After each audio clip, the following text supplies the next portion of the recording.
we had a little bit of a kind of bet last week. That I Yeah, just we wanted never to. actually decided what it was We going to didn't be. decide an actual bet. However, you were right. Yeah, man. So we bet in the Ohio State Michigan game. I not I guess we didn't bet, but like I thought Ohio State was going to take it, especially being at home, and Doyce thought Michigan was going to pull the upset, if you Yeah, could call it an upset. I mean, it's an the way upset. that the way that it went definitely was It's an upsetting. upset. Yeah, there were plenty of people upset about it. Yes, I can promise you definitely. that. So yeah, Michigan did take care of business. But I just wanted to get that out of the way because we did talk a little bit about that one last week. But we can go ahead and get into your revised Doyce's top 25. Yeah, we're not going to do the full 25 in the interest of time because we do have a lot that we want to cover today. But I do want to run down the top 10 and then maybe we can have a little discussion on playoff scenarios maybe. And that'll kind of bleed into what you wanted to talk about, which was like kind of previewing the conference championship weekend. Right. So I said I want to do the top 10. I'm gonna start it off at 13. I'm okay with that. The reason I'm starting it off at 13 is because Oregon State I have at 13 because Okay. they beat Oregon. I don't know if you watched any of this game on Saturday. I did watch quite a bit of it. I did not catch the ending live. Man, But so I did see the highlights. Oregon was up 31-10 in See, like that's why I didn't catch the end. midway through the third quarter. Yeah, I think it was midway through the third quarter is when they were up 31-10. I want to say yeah, something like over 4 minutes left, like just Something like over 4 minutes left still, and something it was like still that. 31-10. And Oregon State like literally couldn't pass the ball like at all. Like they had like 6 completions like the entire game. They just couldn't do it. They could not pass the ball. And so they just started running like every play and Oregon could not stop them. And they go down and score and then they get a stop and they go down and score again and they get a stop and they end up pulling the upset and winning the game, which was insane. They finished It the was game. insane. They were trailing almost the whole time. They finished the game with 15 consecutive running plays, which When you're down like that, to be able to do that, that's insane. it doesn't compute that you can do that. No, it doesn't. It just doesn't make any sense. You shouldn't be able to run the ball 15 straight times and erase a 21 point lead. It just doesn't happen. Oh man, that's insane. I'm looking at the score breakdown. Yeah, dude, that's insane. Yeah, it was a wild finish. At 12, I've got Kansas State, who will play TCU for the Big 12 title. I was really rooting for Kansas because that would have put Texas in the Big 12 title game, get us another shot at TCU, but it's gonna be Kansas State. Yep. Number 11, I've got LSU. Finished the season at 9-3. They will play Georgia in the SEC title game. At number 10, I've got Clemson, who went down to South Carolina. Yeah, on Saturday. Dude, I mean, South Carolina now has back-to-back weeks where they've knocked off a top 10 team. And they also knocked off another ranked team. I don't think it was consecutively, but like at some point this year. Dude, yeah, no, South Carolina, dude, they've been playing better as of late. So yeah, they've got that thing rolling in the right direction. I'm going to be interested to see what kind of year they have next season, because Shane Beamer's definitely got that thing going in the right direction.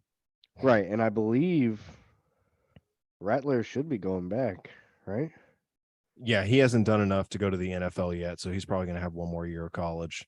Yeah, because I think wasn't he a rookie last year for OU? He hasn't. No, he was a sophomore last year. Yeah, he was a sophomore last year because he started the year before. He started 2020 for Oklahoma as a freshman. Got you, but he'll like you said, he hasn't done enough though. Yeah, he hasn't done enough to rebuild that that stock, because going into last season, he was talked about as potentially being the number one pick. That's right. I forgot about that. And then he didn't even become the number one on his team. No, no, we'll get to Yeah, we will the other definitely get guy. to that. Yes, we will. So number 9, I've got Washington, just a super solid team. They finished 10-2. Might get into a New Year's Six bowl. Barely missed Depend. out on the Pac-12 championship. Yeah, I thought that they would have been the team to represent the Pac-12, but no, it's going to be Oregon because of tiebreakers. Utah. Is it Utah? Yeah, I'm pretty sure it's Utah, bro. Yeah, you're right. It is Utah.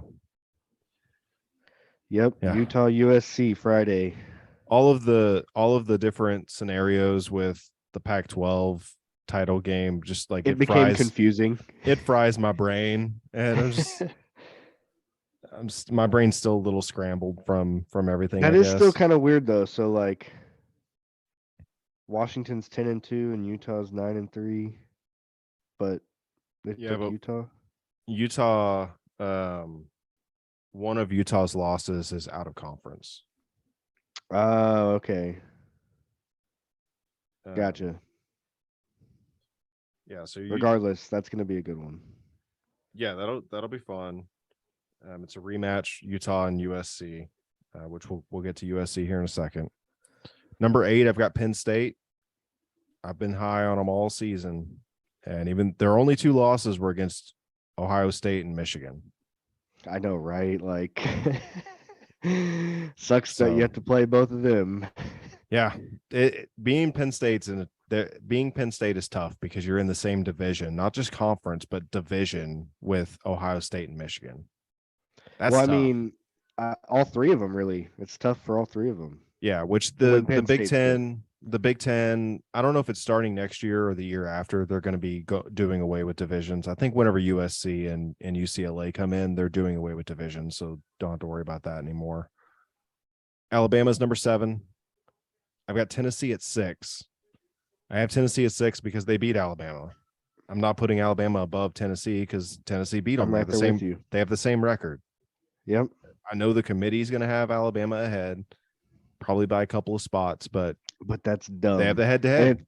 It's funny because I meant to mention this earlier. Oregon is technically ahead of Oregon State in the AP Top 25 by 1. So like, you literally have a team right in front of them that they just beat.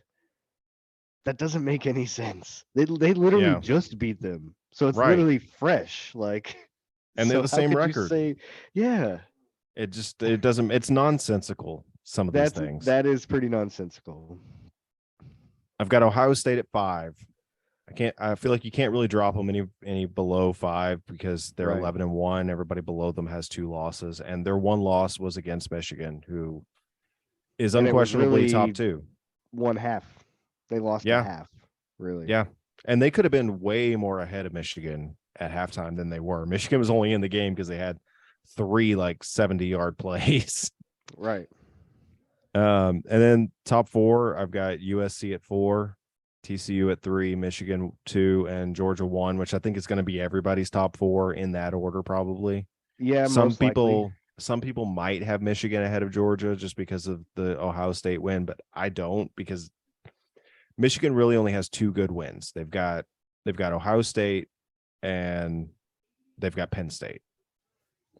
And now they beat the crap out of Penn State. And in the second half, they beat the crap out of Ohio State. Yeah, they were beating the crap out of them, but it just felt like it was rolled. Like it did. I hate to say it because I know a lot of people have like talked about this recently, but it did almost look like Ohio State players were kind of giving up in a way, and so it just kind of rolled into being as bad as it was because of the way the game went. But yeah, I think Michigan, I think they physically broke Ohio State in that second half. Kind of seemed like it. The fourth quarter in particular, like they were just bowling them over and just running it down their throat, and Ohio State had nothing that they could do to stop it. And I think I think they gave up in the fourth quarter. It was like, we can't stop these guys anyway. Yeah, it kind of felt that way. Which they couldn't stop them.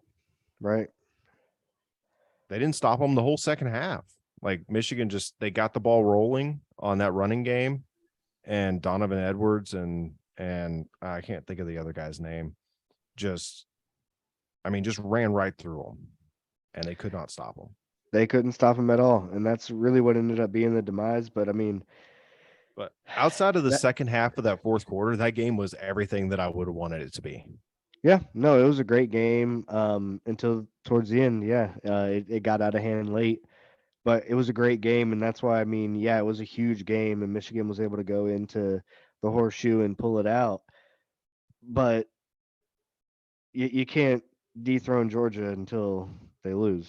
I mean, they got to be number one until they prove that they're not. I mean, we've talked about it I don't beforehand. necessarily agree with that. I mean, I've flip flopped my Well, not number one necessarily, a couple of times throughout the season, but you admitted it but not too long ago that finally Georgia and then everybody else. And yeah, so and I yes, still feel Michigan that and way. Ohio State had a great game, but it's the best of the Yeah, next tier. like So I mean, I still agree with what I said a couple of weeks ago when I said that. I still fully believe that it's Georgia and everybody else.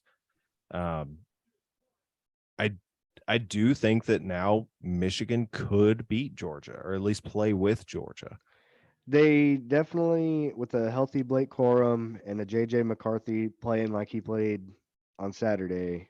which won't happen against Ohio. Won't happen against Georgia.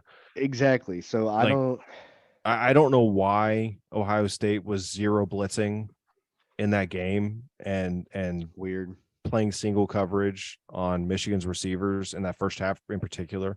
Like they were just blitzing an insane amount, an insane amount.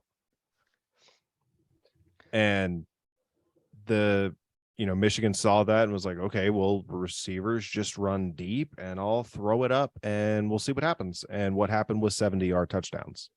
Yep. Oh But yeah. Can't win giving those up. Or it's hard. It's hard to win giving those up.